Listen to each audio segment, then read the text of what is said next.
In this video, we're going to talk about the meaning and importance of cultural spaces as forms of nonverbal communication. Cultural spaces are the meanings for particular places that have been created via our communication. It's important when we think about cultural spaces that we remember that they're dynamic, and by that I mean that they're always changing. So the meaning we have associated with the cultural space of home is likely to change over time. When you're young, home is going to be with your parents, and it's going to be that physical house that you grew up in, or the favorite of the homes that you grew up in when you were younger. Whereas when you get older, the idea of home is going to be that space that you occupy, whether that's by yourself, whether that's with a loved one, whether that's with a loved one and maybe children or pets, whoever occupies that space with you, and that space where you spend most of your time as an adult, that's your home. And so that idea of what is a home and what makes home changes as we grow up, as we get older, and as our lives change.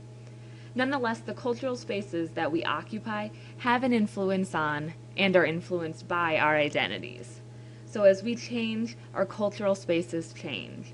But it's also important that we remember that our cultural spaces help to identify us as individuals as much as we help to define what those spaces look like. So again, it's that reciprocal relationship where our cultural spaces shape our identities while our identities are shaping those spaces. If we return to the cultural space of home, we recognize that home is this place where we're raised. So if we have a good upbringing, the cultural space of home may have very positive connotations for us, right? It's a place that represents our family. So we see the house and we think of family just by looking at that home.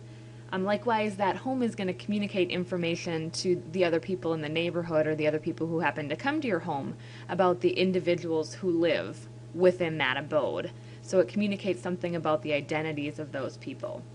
So my dad, he always mows the lawn on a diagonal, and I have a neighbor who always jokes that that's how he knows that my family's rich, because only rich people mow their lawns on the diagonal. Now, my family is far from rich, but my dad does take pride in having a green lawn, and he's very careful in how he cuts and cares for his lawn. So the fact that he takes great care in how he keeps his lawn communicates things to the individuals in our neighborhood and to the individuals who pass by our home about who the people living in that house are and the different things that they value. What I find funny about the idea of home as a cultural space is how our relationships with our families and the spaces that we occupy with them can have such an influence over the nonverbal messages we want to communicate to others. So I don't recall a lot of bad experiences from my childhood, and my family has always lived in the same house.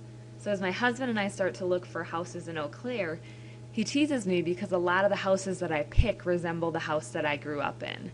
And so again, it's that idea that I have very positive memories associated with that house and with the way that that house looks, so that the idea of home is wrapped up in that image for me as a cultural space. And so I'm trying to communicate that same idea to the people who are going to interact with me in Eau Claire by trying to find something that looks similar, right? And it's going to communicate that same idea of what home means to them in Eau Claire as it did for me when I was living in St. Paul, Minnesota.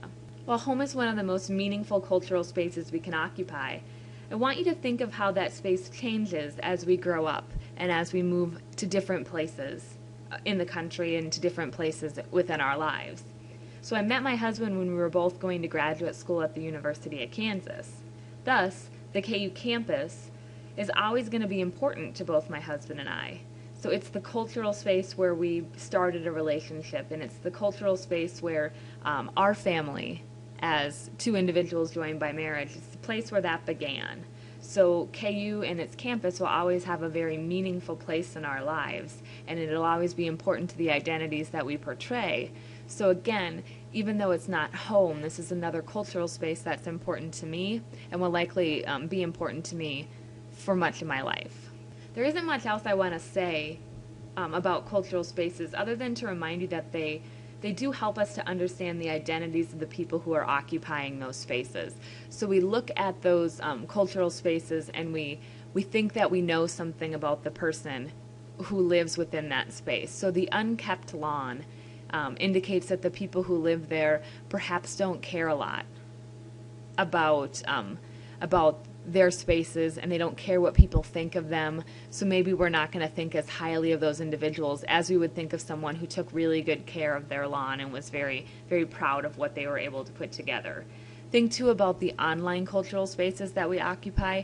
So when someone has a very put together Facebook page, we might think more highly of that person than a person who doesn't have that space as professional and as polished and as nice looking. Right, so we make judgments about other people when we look at how they keep their spaces as compared to what we believe within our cultural space is the appropriate way to keep that space. So all these things are important to remember when we consider what cultural space is and how it operates as nonverbal communication and nonverbal intercultural communication. So the things that we value are represented in the spaces that we occupy. Thus, those spaces are important to understanding our own identities and in communicating those identities to other people.